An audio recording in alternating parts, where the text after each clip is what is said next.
Hi hello ನಮಸ್ಕಾರ friends ಇವತ್ತು 1 cup ಅಕ್ಕಿಯಿಂದ ತುಂಬಾ ರುಚಿಯಾಗಿರಕ್ಕಂಥ ಬ್ರೇಕ್ಫಾಸ್ಟ್ ರೆಸಿಪಿ 2 ಪದಾರ್ಥಗಳನ್ನ ಬಳಸ್ಕೊಂಡು ಕ್ವಿಕ್ ಅಂತ ಮಾಡ್ಕೋಬೋದು. ಬನ್ನಿ ಹಾಗಿದ್ರೆ ಫ್ರೆಂಡ್ಸ್ ಇವತ್ತಿನ ರೆಸಿಪಿನ ಹೇಗೆ ಮಾಡೋದಂತ ನೋಡ್ಕೊಬೇಡ. ಫ್ರೆಂಡ್ಸ್ ನಾನಿಲ್ಲಿ 1 ಕಪ್ ಆಗೋಷ್ಟು ಅಕ್ಕಿನ 1 ಗಂಟೆಗಳ ಕಾಲ ನೆನೆಲಿಕ್ಕೆ ಇಟ್ಟಿದ್ದೀನಿ. ಅಕ್ಕಿನ ಮೊದಲಿಗೆ ಚೆನ್ನಾಗಿ ಒಂದು 2 ರಿಂದ 3 ಬಾರಿ ಚೆನ್ನಾಗಿ ತೊಳಿಬೇಕು.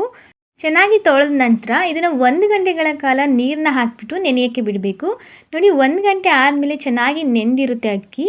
ಆವಾಗದ ಅಕ್ಕಿನ ನಾವು ಮುಟ್ಟಿ ನೋಡಿದಾಗ ಅದು ಕಟ್ ಆಗಬೇಕು. ಆಗ ಅದು ಚೆನ್ನಾಗಿ ನೆಂದಿರುತ್ತೆ. ಆವಾಗ ಚೆನ್ನಾಗಿ ನೆಂದ ನಂತರ ನೀರನ್ನೆಲ್ಲ ತೆಗೆದು ಹಾಕಿಬಿಟ್ಟು ಒಂದು ಸೋರು ಹಾಕಬೇಕು. ಆ ಸೋಸಿದ ನಂತರ ಅಕ್ಕಿನ ಮಿಕ್ಸಿ ಜಾರ್ಗೆ ನಾನಿಲ್ಲಿ ಹಾಕ್ಕೊಳ್ತಾ ಇದ್ದೀನಿ.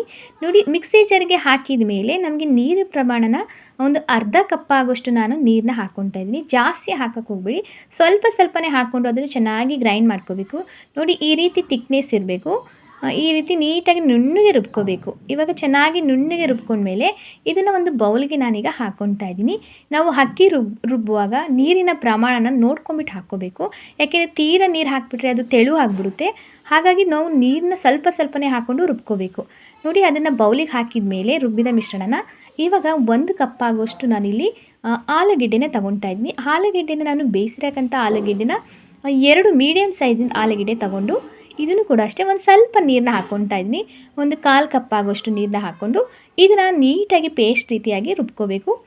ರುಬ್ಬಿದ ನಂತರ ಇದನ್ನು ಒಂದು ಬೌಲ್ಗೆ ಹಾಕ್ಕೊಳ್ತಾ ಇದ್ದೀನಿ. ಎಲ್ಲವನ್ನು ಕೂಡ ನೀಟಾಗಿ ಹಾಕ್ಕೊಳ್ತಾ ಇದ್ದೀನಿ. ಈ ಥರ ನೀಟಾಗಿ ಹಾಕ್ಕೊಂಡ ನಂತರ ಇದನ್ನು ಚೆನ್ನಾಗಿ ಮಿಕ್ಸ್ ಮಾಡ್ಕೋಬೇಕು. ಆ ಅಕ್ಕಿ ಹಿಟ್ಟು ಹಾಗೆ ಆಲೂಗೆಡ್ಡೆ ಚೆನ್ನಾಗಿ ಅವೆರಡೂ ಕೂಡ ಬೆರೆಯೋ ರೀತಿ ಚೆನ್ನಾಗಿ ಮಿಕ್ಸ್ ಮಾಡ್ಕೋಬೇಕು. ಮೇನ್ ಇರೋದು ನಮಗೆ ಇವೆರಡು ಚೆನ್ನಾಗಿ ಎಷ್ಟು ಚೆನ್ನಾಗಿ ಮಿಕ್ಸ್ ಮಾಡ್ಕೋತೀವೋ ಅಷ್ಟು ಚೆನ್ನಾಗಿ ತುಂಬಾ ಚೆನ್ನಾಗಿ ಬರುತ್ತೆ. ನೋಡಿ ಈ ರೀತಿ ಚೆನ್ನಾಗಿ ಮಿಕ್ಸ್ ಮಾಡ್ಕೋಬೇಕು. ಫ್ರೆಂಡ್ಸ್ ಹಾಗೆ ನೀವು ನನ್ನ ಚಾನಲ್ನ ಸಬ್ಸ್ಕ್ರೈಬ್ ಮಾಡ್ಕೊಂಡಿಲ್ಲ ಅಂದರೆ ಪ್ಲೀಸ್ ನನ್ನ ಚಾನಲ್ನ ಸಬ್ಸ್ಕ್ರೈಬ್ ಮಾಡ್ಕೊಂಡು ನೋಡಿ. ಹಾಗೆ ಈ ರೆಸಿಪಿ ನಿಮ್ಮೆಲ್ಲರಿಗೂ ಇಷ್ಟ ಆಗಿದೆ ಪ್ಲೀಸ್ ನಿಮ್ಮ ಫ್ರೆಂಡ್ಸಿಗೆ ಹಾಗೆ ನಿಮ್ಮ ಫ್ಯಾಮಿಲಿ ಮೆಂಬರ್ಸಿಗೆಲ್ಲ ಶೇರ್ ಮಾಡಿ. ಹಾಗೆ ಹೇಗಿದೆ ಅಂತ ಕಮೆಂಟ್ ಮುಖಾಂತರ ತಿಳಿಸಿ. ಹಾಗೆ ಒಂದು ಲೈಕ್ ಮಾಡಿ. ಫ್ರೆಂಡ್ಸ್ ಇವಾಗ ನೋಡಿ ಚೆನ್ನಾಗಿ ಈ ಥರ ಮಿಕ್ಸ್ ಮಾಡ್ಕೊಂಡಾಗಿದೆ. ಇದನ್ನು ಮತ್ತೆ ಏನು ನಾವು ನೆನೆಸೋದೇನು ಬೇಡ. ಈ ಥರ ಚೆನ್ನಾಗಿ ಮಿಕ್ಸ್ ಮಾಡ್ಕೊಂಡ ನಂತರ ಇದಕ್ಕೆ 1 ಟೇಬಲ್ ಸ್ಪೂನ್ ಆಗೋಷ್ಟು ನಾನು ಜೀರಿಗೆ ಹಾಕ್ಕೊಳ್ತಾ ಇದ್ದೀನಿ. ನೋಡಿ ಜೀರಿಗೆ ಹಾಕ್ಕೊಂಡ ನಂತರ 1 ಈರುಳ್ಳಿನ ಸಣ್ಣದಾಗಿ ಕಟ್ ಮಾಡಿ ಹಾಕ್ಕೊಳ್ತಾ ಇದ್ದೀನಿ. ಹಾಗೆ ಒಂದು 2 ಹಸಿಮೆಣಸಿನಕಾಯಿನೂ ಕೂಡ ಸಣ್ಣದಾಗಿ ಹೆಚ್ಕೊಂಡು ಹಾಕ್ಕೊಳ್ತಾ ಇದ್ದೀನಿ. ಹಾಗೆ ಒಂದು ಸ್ವಲ್ಪ ಕೊತ್ತಂಬರಿ ಸೊಪ್ಪನ್ನು ಕೂಡ ಸಣ್ಣದಾಗಿ ಹೆಚ್ಕೊಂಡು ಹಾಕ್ಕೊಳ್ತಾ ಇದ್ದೀನಿ. ಕರ್ಬೇವಿನ ಸೊಪ್ಪಿದ್ರೆ ಕೂಡ ನೀವು ಆ್ಯಡ್ ಮಾಡ್ಕೊಳ್ಳಿ, ತುಂಬಾ ಚೆನ್ನಾಗಿರುತ್ತೆ. ರುಚಿಗೆ ತಕ್ಕಷ್ಟು ಸ್ವಲ್ಪ ಉಪ್ಪನ್ನ ಇದಕ್ಕೆ ಹಾಕ್ಕೊಳ್ತಾ ಇದ್ದೀನಿ, ಒಂದು ಅರ್ಧ ಟೇಬಲ್ ಸ್ಪೂನ್ ಆಗೋಷ್ಟು. ಇವಾಗ ಇದನ್ನು ಚೆನ್ನಾಗಿ ಈ ರೀತಿ ಮಿಕ್ಸ್ ಮಾಡ್ಕೋಬೇಕು. ನೋಡಿ ಮತ್ತೆ ನಾನು ಒಂದು ಸಲ ಇದನ್ನೆಲ್ಲ ಹಾಕಿದ ನಂತರ ಚೆನ್ನಾಗಿ ಮಿಕ್ಸ್ ಮಾಡ್ಕೊಳ್ತಾ ಇದ್ದೀನಿ. ಚೆನ್ನಾಗಿ ಈ ರೀತಿ ಮಿಕ್ಸ್ ಮಾಡ್ಕೋಬೇಕು. ಇದಕ್ಕೆ ಯಾವುದೇ ರೀತಿ ಸೋಡಾ ಆಗಲಿ ಏನು ಹಾಕೋದು ಬೇಡ. ತುಂಬಾ ಚೆನ್ನಾಗಿ ಬರುತ್ತೆ, ಸಾಫ್ಟಾಗೂ ಇರುತ್ತೆ, ಮೇಲೆ ಕ್ರಿಸ್ಪಿನೆಸ್ ಆಗಿರುತ್ತೆ, ತುಂಬಾ ಚೆನ್ನಾಗಿ ಬರುತ್ತೆ. ರುಚಿ ಅಂತೂ ಸಖತ್ತಾಗಿರುತ್ತೆ ಅಂತಲೇ ಹೇಳ್ಬೋದು. ಇವಾಗ ಎಣ್ಣೆನೂ ಕೂಡ ಅಷ್ಟೇ ಚೆನ್ನಾಗಿ ಕಾದಿರಬೇಕು. ಇದು ಹಾಕುವಾಗ ಇದು ಚೆನ್ನಾಗಿ ಎಣ್ಣೆ ಕಾದ ನಂತರ ಒಂದು ಮೀಡಿಯಮ್ ಫ್ಲೇಮಲ್ಲಿ ಇಟ್ಕೊಂಡು ಈ ರೀತಿ ಚಿಕ್ಕ ಚಿಕ್ಕದಾಗಿ ನಾನು ಹಾಕ್ಕೊಳ್ತಾ ಇದ್ದೀನಿ. ನೋಡಿ ಈ ರೀತಿ ಹದವಾಗಿರಬೇಕು ಹಿಟ್ಟು.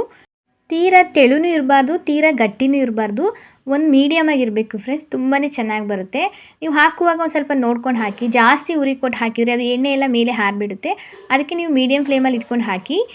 ಬೇಯಿಸ್ಬೇಕಾದ್ರೂ ಅಷ್ಟೇ ಮೀಡಿಯಮ್ ಫ್ಲೇಮಲ್ಲೇ ಇಟ್ಕೊಂಡು ಬೇಯಿಸಬೇಕು. ಯಾಕೆಂದರೆ ಒಳಗಡೆ ಎಲ್ಲ ತುಂಬಾ ಚೆನ್ನಾಗಿ ಇದು ಬೇಯಬೇಕು. ಹಾಗಾಗಿ ಸ್ವಲ್ಪ ಮೀಡಿಯಮ್ ಫ್ಲೇಮಲ್ಲೇ ಇಟ್ಕೊಂಡು ನಾವು ಯಾವುದೇ ಕರಿಯೋ ಐಟಮ್ ಆದರೂ ಸ್ವಲ್ಪ ನಾವು ಮೀಡಿಯಮ್ ಫ್ಲೇಮಲ್ಲೇ ಚೆನ್ನಾಗಿ ಬೇಯಿಸ್ಕೋಬೇಕು. ಈ ರೀತಿ ನೋಡಿ ಹಾಕಿದ ನಂತರ ಒಂದು 2 ಸತಿ ಈ ಥರ ಮಧ್ಯೆ ಈ ಥರ ಕೈ ಆಡಿಸ್ಬೇಕು. ನೋಡಿ ಫ್ರೆಂಡ್ಸ್ ಇವಾಗ ಸ್ವಲ್ಪ ಕಲರ್ ಕೂಡ ಚೆನ್ನಾಗಿ ಚೇಂಜ್ ಆಗಿದೆ. ಇಷ್ಟು ಕಲರ್ ಚೇಂಜ್ ಆದರೆ ಸಾಕು, ಕರೆಕ್ಟಾಗಿ ಅದು ಬೆಂದಿರುತ್ತೆ. ನೋಡಿ ಇದನ್ನು ನೀಟಾಗಿ ಎಣ್ಣೆಲ್ಲ ಸೋಸ್ಕೊಬಿಟ್ಟು ಇದನ್ನು ಒಂದು ಪ್ಲೇಟಿಗೆ ಹಾಕ್ಕೊಳ್ಳೋಣ. ರುಚಿ ಮಾತ್ರ ತುಂಬಾ ಚೆನ್ನಾಗಿರುತ್ತೆ. ನಿಮಗೆ ಮಾಡೋಕ್ಕೆ ಬರಲ್ಲ ಅನ್ನೋರು ಕೂಡ ಈಸಿಯಾಗಿ ನೀವು ಇದನ್ನು ರೆಸಿಪಿನ ಮಾಡ್ಕೋಬೋದು. ತುಂಬಾ ರುಚಿಯಾಗಿರುತ್ತೆ. ನೋಡ್ತಾ ಇದ್ರಲ್ಲ ಯಾವ ಥರ ಮಾಡೋದು ಅಂತ. ಫ್ರೆಂಡ್ಸ್ ಈ ರೆಸಿಪಿ ನಿಮ್ಮೆಲ್ಲರಿಗೂ ಇಷ್ಟ ಆಗಿದೆ ಅನ್ಕೋತೀನಿ. ಇಷ್ಟ ಆಗಿದ್ರೆ ಪ್ಲೀಸ್ ನೀವು ಇನ್ನೂ ನನ್ನ ಚಾನಲ್ನ ಸಬ್ಸ್ಕ್ರೈಬ್ ಮಾಡ್ಕೊಂಡಿಲ್ಲ ಅಂದರೆ ಪ್ಲೀಸ್ ನನ್ನ ಚಾನಲ್ನ ಸಬ್ಸ್ಕ್ರೈಬ್ ಮಾಡ್ಕೊಂಡು ನೋಡಿ. ಹಾಗೆ ಈ ರೆಸಿಪಿ ಇಷ್ಟ ಆಗಿದ್ದಲ್ಲಿ ನಿಮ್ಮ ಫ್ರೆಂಡ್ಸಿಗೆ ನಿಮ್ಮ ಫ್ಯಾಮಿಲಿ ಮೆಂಬರ್ಸಿಗೆಲ್ಲ ಈ ರೆಸಿಪಿನ ಶೇರ್ ಮಾಡಿ. ಹಾಗೆ ಹೇಗಿದೆ ಅಂತ ಕಮೆಂಟ್ ಮುಖಾಂತರ ತಿಳಿಸಿ. ಫ್ರೆಂಡ್ಸ್ ನೋಡ್ತಾ ಇದ್ರಲ್ಲ ಯಾವ ರೀತಿ ಮಾಡೋದು. ಅಕ್ಕಿಯಿಂದ ನಾವು ರುಚಿಯಾಗಿರೋಕ್ಕಂಥ ರೆಸಿಪಿನ ಯಾವ ಥರ ಮಾಡ್ಬೋದು. ಒಂದೊಳ್ಳೆ ರೆಸಿಪಿ ಫ್ರೆಂಡ್ಸ್, ತುಂಬಾ ರುಚಿಯಾಗಿರುತ್ತೆ. ಒಂದೊಳ್ಳೆ ಬ್ರೇಕ್ಫಾಸ್ಟ್ ರೆಸಿಪಿ ಅಂತಲೇ ಹೇಳ್ಬೋದು. ಈ ರೆಸಿಪಿನ ನೋಡಿದ್ರಲ್ಲ ಯಾವ ಥರ ಬಂದಿದೆ ಅಂತ. ಈಸಿ ಮೆಥಡಲ್ಲಿ ಕ್ವಿಕ್ ಅಂತ ಫಟಾಫಟ್ ಅಂತ 5 ನಿಮಿಷದಲ್ಲಿ ಮಾಡ್ಕೋಬೋದು.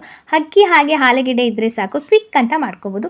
ಫ್ರೆಂಡ್ಸ್ ಈ ರೆಸಿಪಿ ನಿಮ್ಮೆಲ್ಲರಿಗೂ ಇಷ್ಟ ಆಗಿದೆ ಅನ್ಕೋತೀನಿ. ಇಷ್ಟ ಆಗಿದ್ರೆ ಪ್ಲೀಸ್ ನನ್ನ ಚಾನಲ್ನ ಸಬ್ಸ್ಕ್ರೈಬ್ ಮಾಡ್ಕೊಂಡು ನೋಡಿ. ಹಾಗೆ ಈ ರೆಸಿಪಿ ನೋಡಿದ್ದಕ್ಕೆ ನಿಮ್ಮೆಲ್ಲರಿಗೂ ಕೂಡ ಧನ್ಯವಾದಗಳು.